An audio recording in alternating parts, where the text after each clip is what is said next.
Every morning here at SokukoJi Buddhist Temple Monastery, we chant several chants. One of them is that we're currently doing is called Hokkyo-Zanmai, or the Song of the Jewel Mirror Samadhi, supposedly written by a lineage holder in the Sokuzan lineage, Tozan Ryokai, or in Chinese, it's something like Dong Shan Lian Qi. If there's any Chinese scholars in the room, you can correct me, or not. So I've been commenting a little bit on some of the lines. A few years ago, I gave a talk, I think every day for,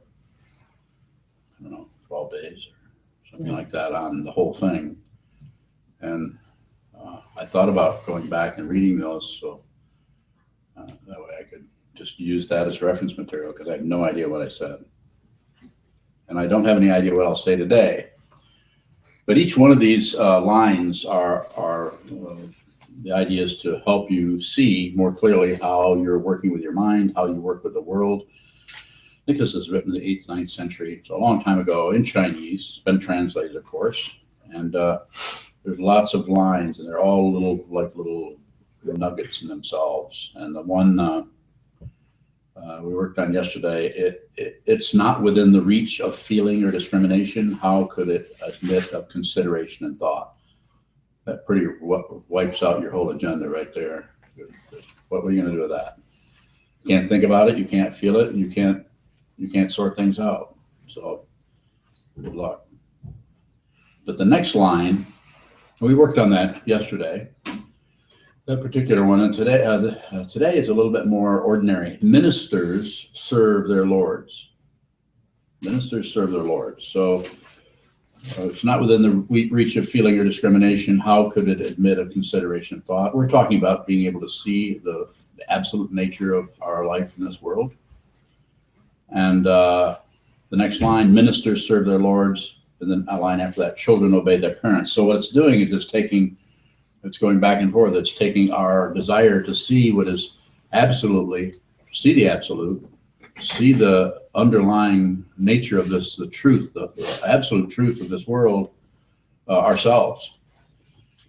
And so then it says, it goes out there in the distance, and then it comes back with ministers serve their lords, children obey their parents. And it says not serving,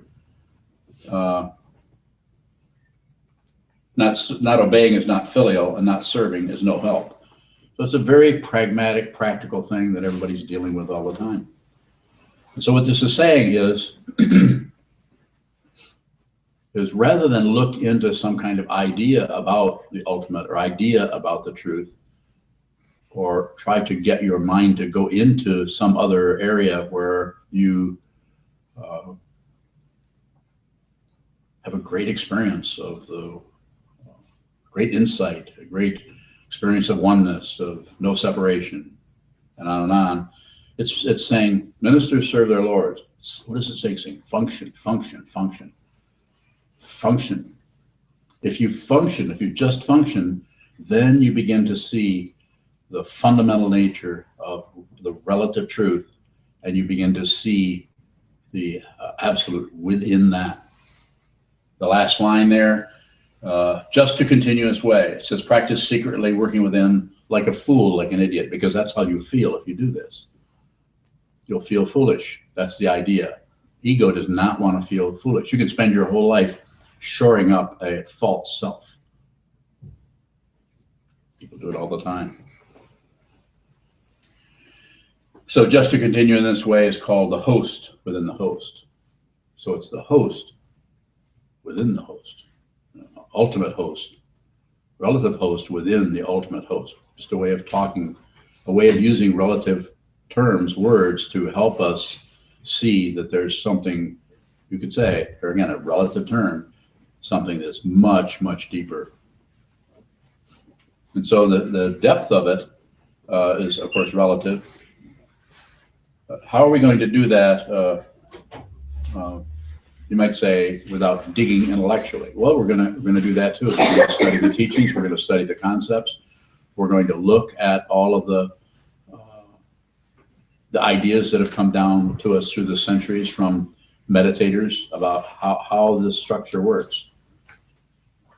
Some of them are very simple and very profound. Nagarjuna's fourfold negation or tetralemma. Not this, not that, not both, not neither. That ends philosophy.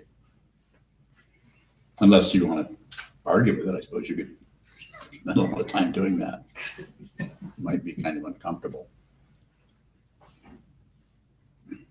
So ministers serve their lords, coming back to the topic.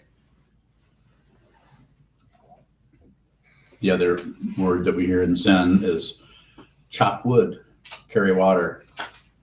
Chop wood, carry water. And it is even taken a little bit further than that by saying before enlightenment, chop wood, carry water. After enlightenment, chop wood, carry water. If you personally, and if you're in this room, then that's probably what you're headed for, looking for, attain realization, what is called enlightenment or realization or satori, whatever, put any word you want with that. You won't know it. Because if you know it, that's not it. That's more very highfalutin relative truth. I feel so great. I feel like I'm at one with everything. Too bad you guys don't feel that way. Sokuzan. You said you wouldn't know it, but is there a contrast? Well, of course, you're going to have something is going to happen, but it isn't in the sense of knowing something like just winning the spelling bee. They still have spelling bees. Yes. So, or winning a race, or, I've done this. It might be, it might show up as the contrast being gone. Or the contrast has changed into another gear, one you didn't know was there. More, it's good. Keep going there. Could a teacher ever tell a student that they are awake? I'm not saying they couldn't, but they'd be unlikely to say that, even if they thought they were. Have you ever said that? To a student? No. I don't know, I got a bad memory, so I never said that. And yes, I have at times, I've said it, and that might be what you're going for. I said, you're already awake. You just have it covered up with your fears and your ideas, your opinions, your evaluations, and your preconceptions about what awake would even be. You could show, and just in a moment, there could be a kind of openness that would very much be awake, and then the fear would arise, or the grasping would arise, and we would shut right down on it again. More. Is there an understanding that there's nothing left to do? I think that's something that happens, that there isn't anything left to accomplish or do, or nowhere to go, nothing to do. If you think there's something to do, then you're probably still very much attached to the relative world of success. 8 worldly dharmas: success and failure, praise and blame, those kind of things. So strong relative, trying to get away from that, trying to get to that, and it's difficult. It's difficult, just like in our practice shuso ceremony yesterday that we did, and the day before that we did with the three people who are monks. We deliberately put them, sometimes called Dharma combat, because it's like a little war where you go after somebody and then they either fight back or they'll answer questions trying to keep you from asking any more questions. Very interesting. It really puts the people who are in that, you were one of them, and Kozan, and this other person, Unyo, my wife, mentioned that. So how did that feel? Did that feel like you were being attacked? It felt scary. Can you describe it in a word, what the main thing was, or was it? Can't describe it in a word. Okay. You, in a word? Foolish. Well, it's a good start. And helpful. It's a very good practice. How's it helpful? Helpful in seeing how loaded preconceptions there are, especially within the context of the Sangha. Since they're just random. The Sangha did a really good job. I didn't have to do much. So, and Chuck, who was listening to Sokuzan, I won't say what he completely quote him, but it was something like, to Carol, remind me to never do one of those. It was something like, holy, remind me never to do one of those. And it is, you're deliberately putting yourself on the spot, and you're just saying, if you're willing to do that, you're willing to work with the situation and be, you could say, tested, or work with in a way that where you expose your defenses, you expose your pride, you expose your fear, you expose, it's difficult. So yes. Question from Shane. Yes, Shane. California.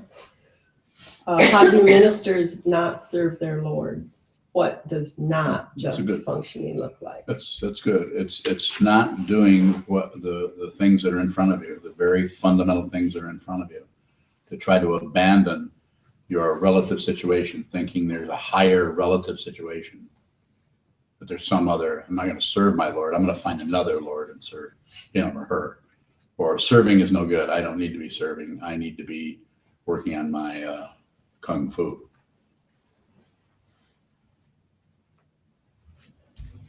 And so, Shane, this is not to say that you might not change from one Lord to the next, or from one relative situation to the next. There could be something that's fundamentally not workable in that one.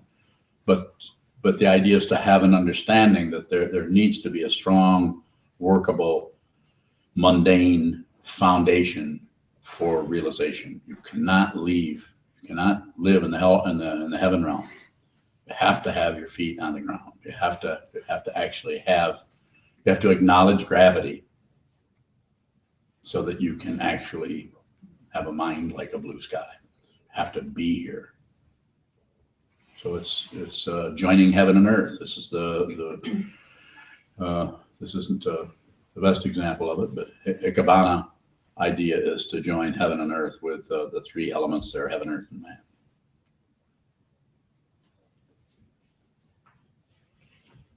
His other question, Yes.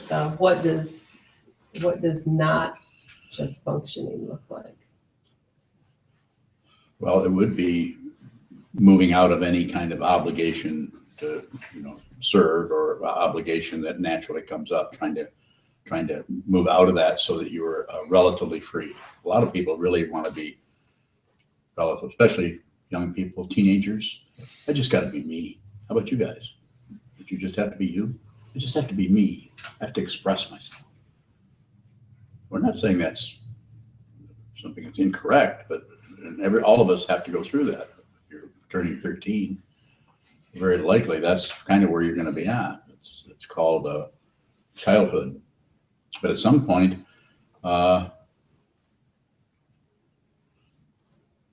you have to be function as an adult.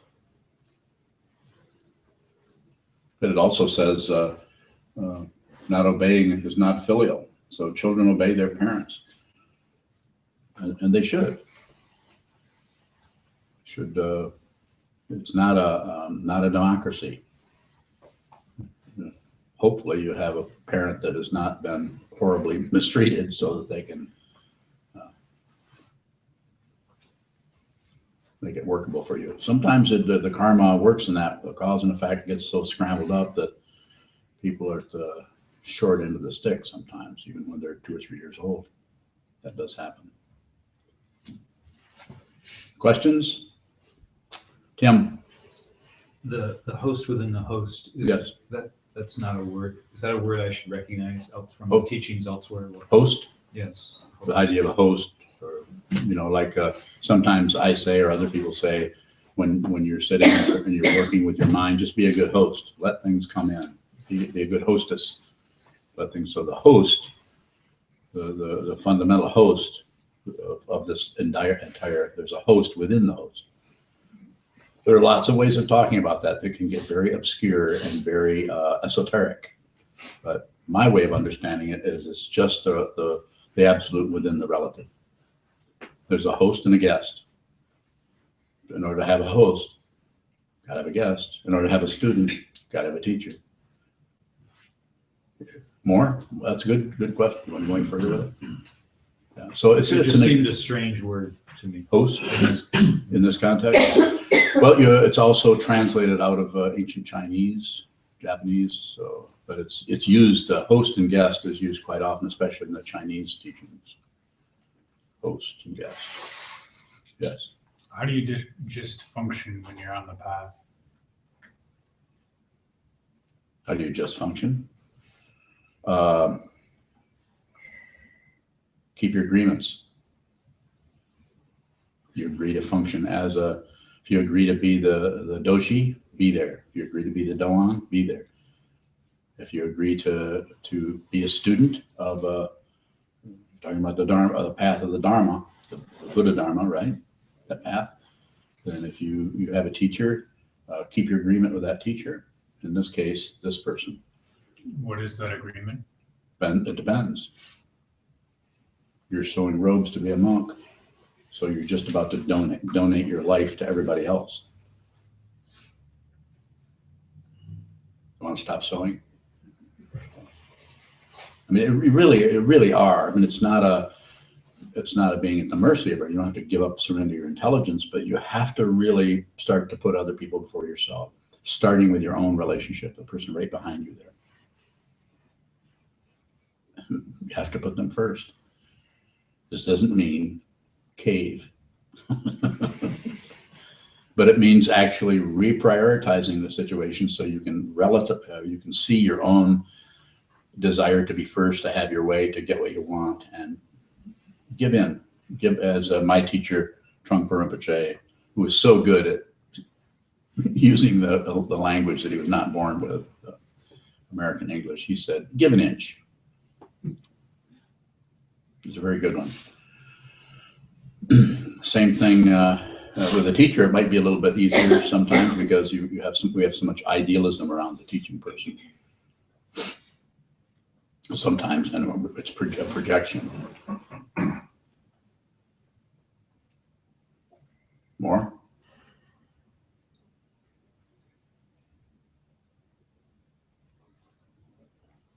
Can not keeping your agreements feel like deceit? Could do that. We make it show up lots of different ways. It could. So you agree, for instance, you've received Jukai of the 16 precepts. You agreed to observe those. Nobody's asked you to obey them. This is not a prison. It's not a theistic orientation. It's non-theistic. So no one's asked, but you have been asked, and you have agreed to observe those. So when something is killed, you see it. When you say something that is not true, you see that. So it's always about as big a picture as possible rather than going down and trying to gain a new identity of a person who never lies. It's not about, there are not commandments. There are things where you deepen your awareness. And when you do that, you begin to see how little the credentials of one's self or ego really mean. They're there, and other people, quite often our friends, that's why we call them friends, because they love us no matter how big of an asshole we are. But when it comes to the Sangha, Dharma friends in the spiritual path or Sangha are quite a bit different than the kind of friends we have in high school.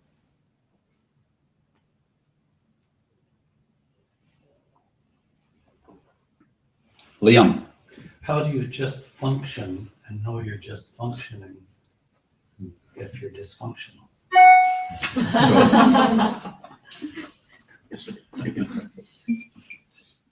It's that Canadian sense of humor. I'm serious. Yeah, I know you're serious. I'm laughing. I know. You're not. So how do you function and know you're dysfunctioning if you're dysfunctional? So it's always about awareness. It's never about accomplishing anything. So when this says, or when I saying, yeah, that there's a teaching there, then to function, it's to see the way in which you can't function. It's always awareness, because then you are actually looking at, we've talked about this personally, then you're actually looking at the nuts and bolts that are not working, that are cross-threaded, that's something that is working, it's not getting any love, it's not getting any oil. It can't move because it's not, you can't see it. We were talking about looking into dark places. There's not enough light down there. Yes. Will that awareness and light help those dysfunctions to sort of clear themselves up? They can. They can, but those areas are so hidden and so dark that they're hard to see. And sometimes I feel, I'm not sure because I can't speak for everyone, and I don't know about your karma, and I only have gotten in this 74 years, I've only gotten a little taste of how complicated karma is. It is completely impossible to unravel. It's just like, you know what ambergris is? It's spouted out of a sperm whale's. Ever seen any? Well, that's what it looks like. It looks like 400 or 500 pounds of Brillo pads. It's complicated. So, but we have to begin somewhere. So we sit down. The main practice here is sit down, and through your observation, strengthens that which sees, strengthen. It's especially difficult when we begin because we don't want to look at that stuff. We want to know why, or we want to find the culprit, or we want to blame. And it's not that there isn't a relative blame. Sure there is. Somebody did this, that caused this, and it caused you to do this. But it's a useless track because it is so relative. You go on a relative trip, any relative trip is circular. I mean, even going on a trip around the world is circular. So you're always on some, so the spiritual path though goes right out into space or right down through the center of the earth, however, or both. And so then yes, strengthening the awareness and seeing more deeply into whatever rises, just see it and don't settle. In your own mind, in your own heart mind, don't settle, insist on seeing it.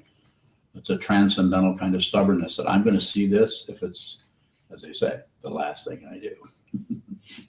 I'm going to understand, yes. You quote Trump, I think, saying this path is to help us be less of a nuisance and more of a help. Well, that's not exactly the quote. What he says, you may not attain enlightenment, and this is pretty close, but at least you won't be a nuisance. Sit down there, look at, he didn't have people look at a wall. He probably considered it. He had people, first he started out with having two rows here and two rows there, all looking at each other. So everybody's kind of keeping track of you. So that's how it started. Then eventually it went where everybody's looking front towards the altar as you are doing here. And then you were to look at someone's back or down at the floor. Might as well be looking at a wall. Not much going on unless it's a paisley shirt. So the not being a nuisance is when you're sitting. Yeah. You may not attain enlightenment, but when you're sitting, you're not going to be a nuisance. So that doesn't carry over to the rest of your life. You're less of a nuisance in the rest of your life to the people around you.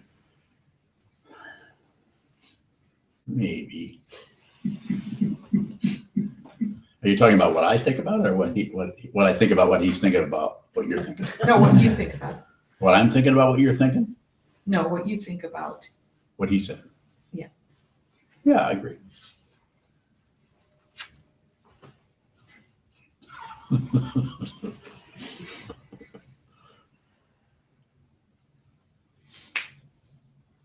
Further questions? We got about 17 minutes. Michael. Why is it important that we think about what you're thinking? Shut up. I don't know. That's too confusing for me to respond to. If you're asked by friends and family, why are you doing this? Why are you this way? Why? Like your family, for instance? Yeah, Okay. or anyone. I can give you a generic. How do you answer that? No, it depends. First, I would start asking them questions. Say, what do you mean by what I'm doing? Then they would come back with, pick one of 20. Well, going and spending weeks on end at some stupid cult or whatever. I don't know. They would be saying that. I know your mom and dad. They probably would say that. Your sister might. Is that what you're saying? Something like, what do you say to them? Yeah, or Do- even do- people you're bumping up into every day. Do they have a direct question for you? Or do they just tell you things? Give me an example. We'll role play right here. Go ahead and be one of the people you're talking about. And I'll be you. No, I'll be a really enlightened you. Sorry, I couldn't help that. Go ahead. I don't know. Why don't you listen to me? I'm listening to you right now. Listen to what you say. I don't know. I'm not very good at role playing. Well, let me address it this way. I'll do. You have more? I'm watching your body language change. I did, but it's gone. It didn't surface. yet. Oh, you do have a lot in common. I'm serious. I know. The breathing comes before the word. I understand. So, just as a general, to respond to what people would generally deal with here is don't enter into any conversation about your spiritual path with anybody unless it is on your terms. Don't have conversations based on people's preconceptions. Don't meddle with people. Don't try to clear up their preconceptions. Knock it off. Knock it off. Don't try to change anybody. I mean, really, why? Why do that? We're not really doing it to help them. We're doing them so get off our back or something. Don't do it. But now if they notice you never talk about it and say, well, I notice you never really say what you're doing there. And say, well, what do you want to know? Oh, what do you do? Why do you meditate? Well, any number of questions could be very direct. Well, it keeps me honest or helps me see how I deceive myself. I don't deceive myself as much. Or some other answer that might be very pragmatic that would be in their language, not I'm trying to reach Anudara Samyak Sambodhi. Why did you abandon Sangha to save a bat? Why did you abandon Sangha to save a bat? Yes. Who asked you that?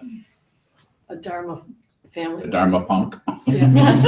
Why did you abandon Sangha to to save a bat? Okay, do you want to know what I would respond How if do you I had answer Huh? If you can't think of, if you're just going and you're just doing, how do you answer that? How do you answer it? How did you answer it? I don't remember. Good point. It seemed like the right thing at the time. Yeah. Well, it was a deliberate, using current events, without going into those, current things, it's just a matter of misunderstandings. And I would probably, I don't know how I would say that. I wasn't in your situation. I would have handled it differently. We went through that. It's not necessary to go back through all that again, but anyone would handle that based on their ideas, their preconceptions, their ideas about bats, their ideas about the temple, would handle it differently. But you could respond with whatever came up. Say, seemed like the best thing to do at the time. And then they would put it on them. They'd have to come back and say, well, whatever they would come up with. But you could also say, it didn't seem like I was abandoning anybody. Wouldn't that be how it felt? You wouldn't deliberately abandon someone.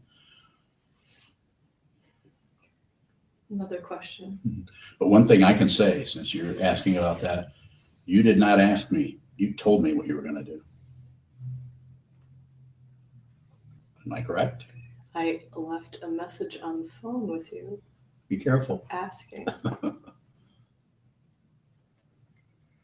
Okay. I did. Okay. I said, is it okay? Because he needed to go and he asked. And Liam asked to go with. Okay. Unless I remember incorrectly. Okay. I probably got it wrong. Another question. Certainly. If the pure precept, the main vow, be with all things as we observe it in this The temple. Bodhisattva vow. Yes, to be with all things. Yes. I vow to be with all things. Yes, You said another way to say that is don't abandon anything. it is. Is it possible to walk away and not abandon anything? Mm-hmm. It is possible. How do you know if you're abandoning? Well, that specific situation, you won't. I mean, if you did, you wouldn't do it. It's called you're ignoring. You're ignoring. We tend to buy into our own emotional interpretation of any given thing that's arising. The only way you can see clearly is to don't. And I've said this 20 times, if not 15 million. Don't accept it. Don't reject it. Don't look away. Don't accept it. Don't believe anything you see. Don't disbelieve anything you see, and don't shut down on it because it is constantly changing. Everything is constantly changing. It might go from a clown face to a Godzilla. I mean, it can be changing all the time, but if you do anything with it, it freezes right up into your concept or your fixation on it.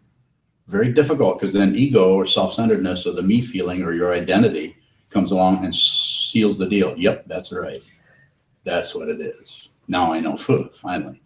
Now I know what it is. Everybody's doing that on some level, and not doing it. And sometimes we begin to see how, yeah, I know you don't really need to. This is what it means: falling apart, falling apart, falling apart. Nothing to do. Don't accept, don't reject, don't look away. Nothing to do. That's what that means. All right now. Mado.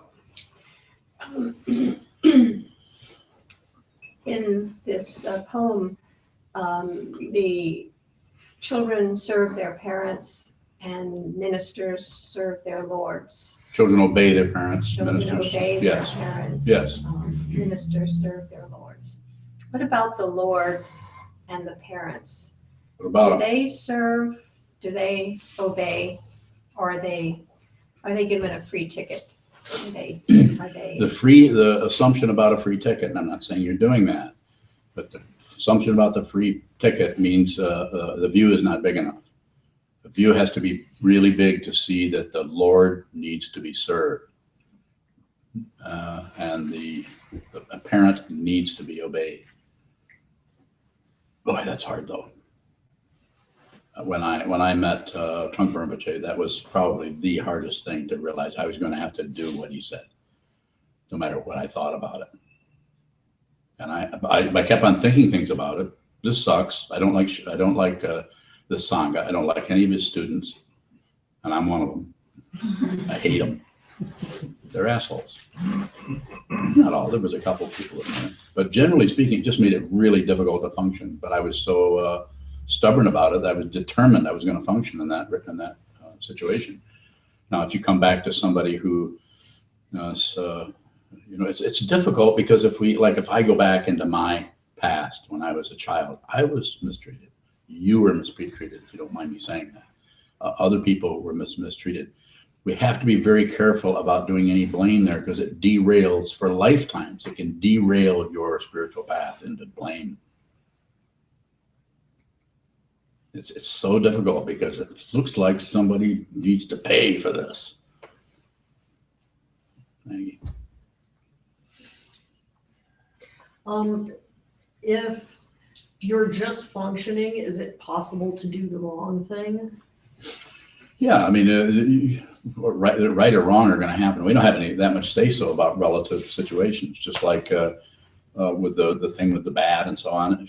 She's just functioning, but she's functioning out of her understanding and her, not to pick on Kozan, but we're all doing that. We're all functioning out of our preconception. It is not about stopping having preconceptions or not having. It's about seeing that that's what they are as soon as possible.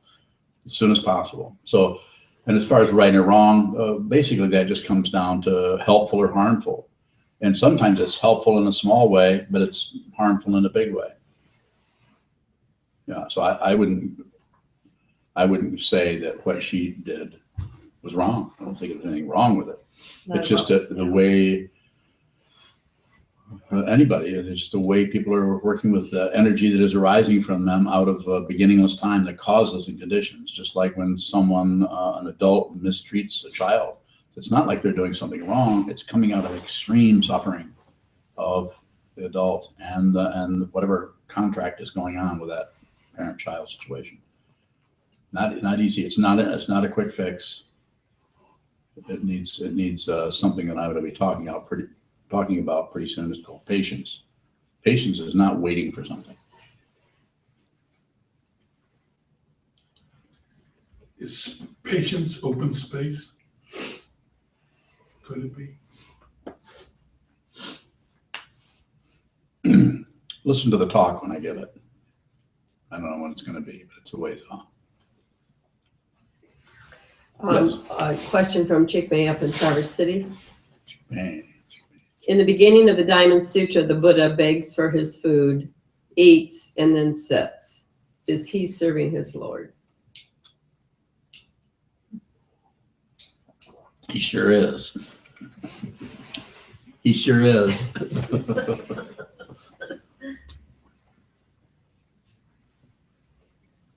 A question from Jeremy out in Portland. Jeremy. Oh, Who was just here, yeah. Jeremy. He said, I'm watching YouTube Dharma Talk live. Question, can I manifest good things even though doubt keeps arising? Forgot your book, Jeremy. Yeah, we're going to get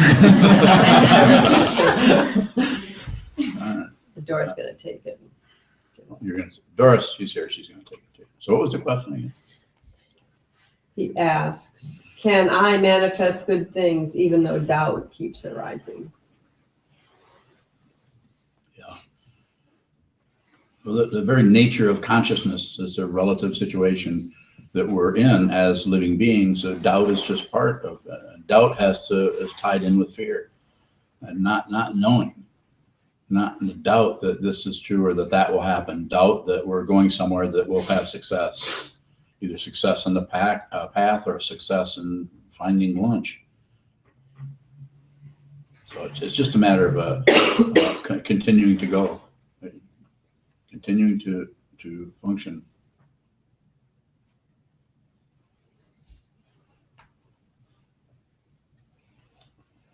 Senshu, bunny slipper.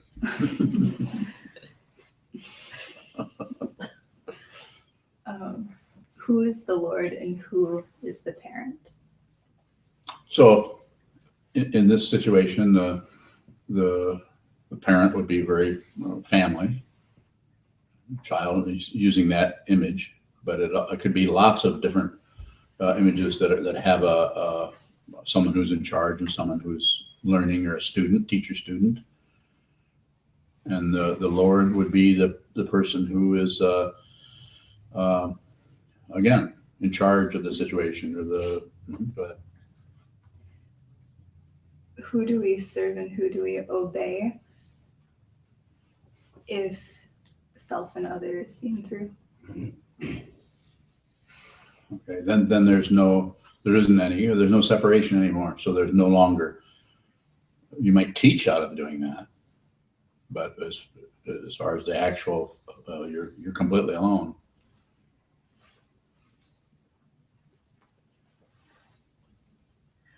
I missed it. What was it?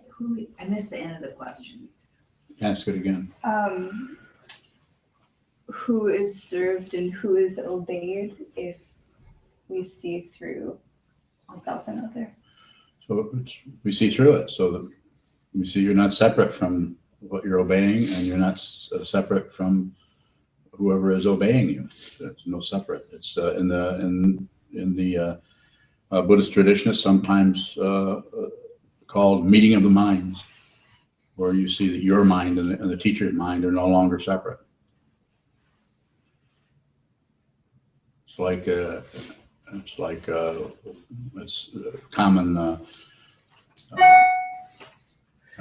example is water poured into water. There's water poured into water, milk poured into milk. That's up. Two different things. Hiding a heron in the moonlight. That's in this poem also by Tozan Ryokai. Stone woman gets up dancing. Wooden man begins to sing. A silver bowl filled with snow. It's trying to find ways, images to show that it looks separate, but it's not.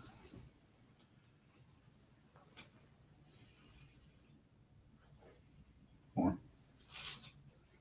Question from William Murray. Yes, William. What does serving the Lord look like?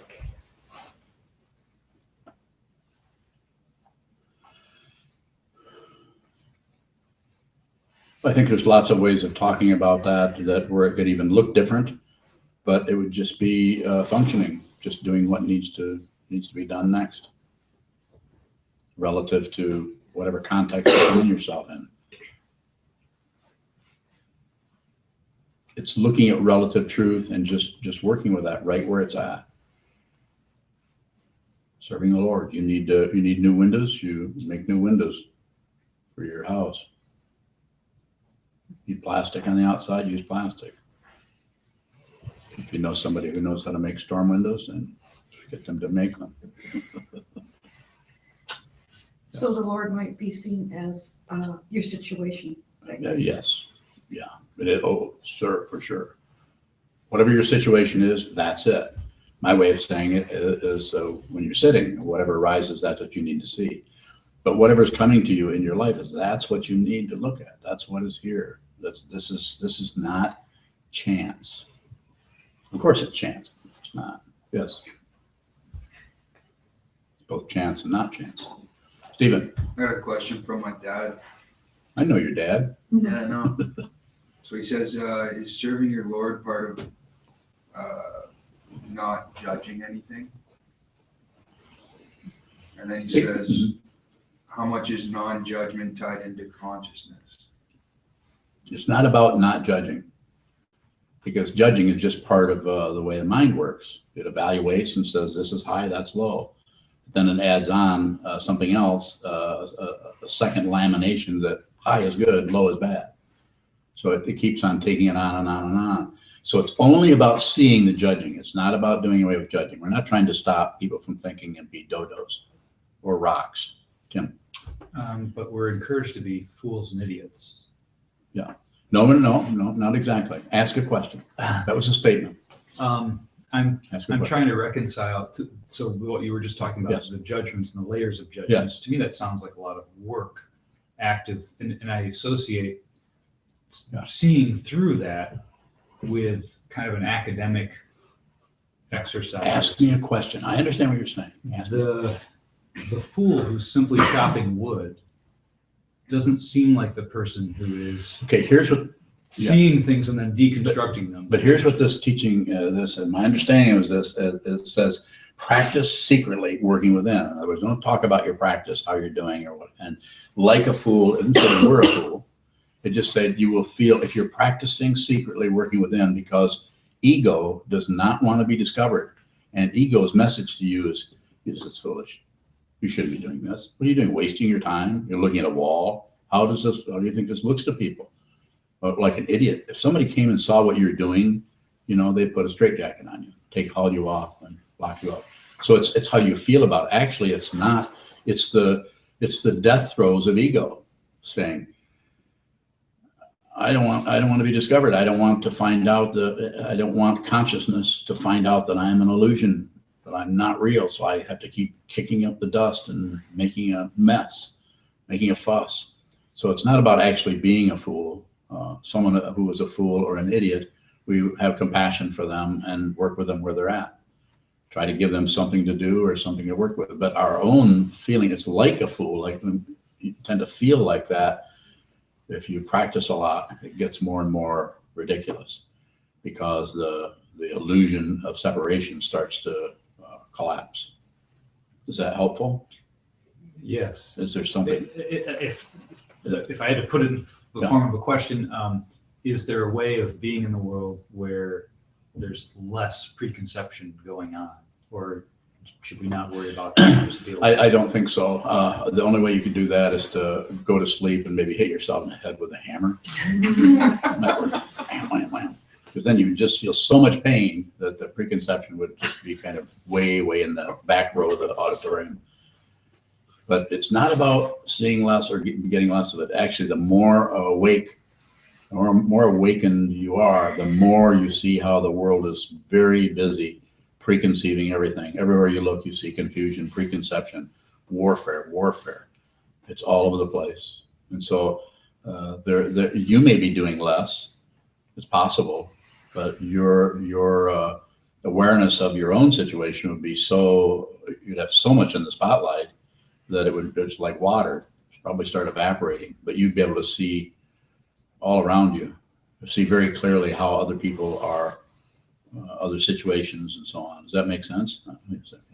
So you might see a lot more of it, just like sometimes someone who has maybe solved or seen through some of their own pain and resolved their own suffering.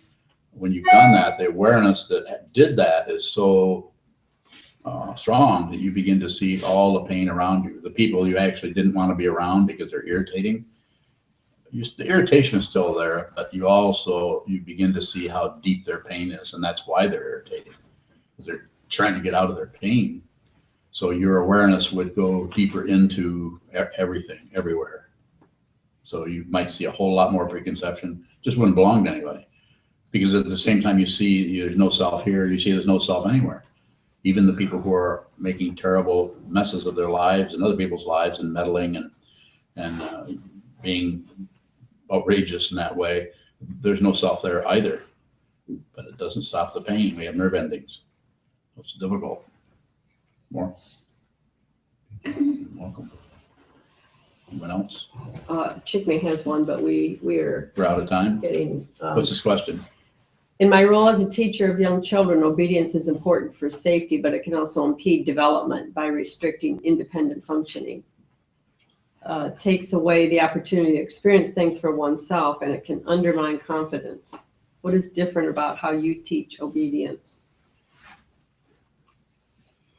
I think Chickmay, you'd have to look at each child in each situation and see it for yourself. See the way each child is going to be a little bit different as far as how much you control what they're doing and how much you give them freedom. I think it's good to teach that in a way where they have situations where they definitely have to mind. They can see it. They can see the contrast, but it's not about right or wrong. And then they get to go into another situation where it's totally free, totally open. So that they can see the difference. It's quite confusing to children, but it's confusing in a really good way, where they really see that there's really an open dimension that they can begin to experience. It's about helping them with the contrast of, you have to do this, you have to do this. If they say, well, I don't want to, why do I have to do that? Just because I said so. Should I be looking at him? Yeah, he's right in there. He's not in there. I just see an old man on a chair. Yeah, that's a mirror. Are we done? We have to break. Oh, yes, we're going to do the daily Dharma gathering at noon. Yeah. Okay. Yes. So we'll break and then we'll come back and do that. So is that we're going to dive into the mirror? Certainly. In the back of your chant books this morning is a dedication of merit. We also have Dana boxes in the hallway. Please help us with all the money you can. And online you can donate. Thank you. May the mirrors penetrate into all places so that we and every sentient being together can realize the Buddha's way. Jiro-san shi shi-ru. Shi-son musa moko-sa.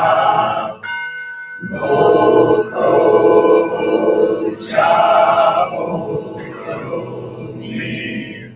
the 10 directions, the 3 worlds, all Buddhas, all venerable ones, Bodhisattvas, Mahasattvas, the great Prajna Paramita,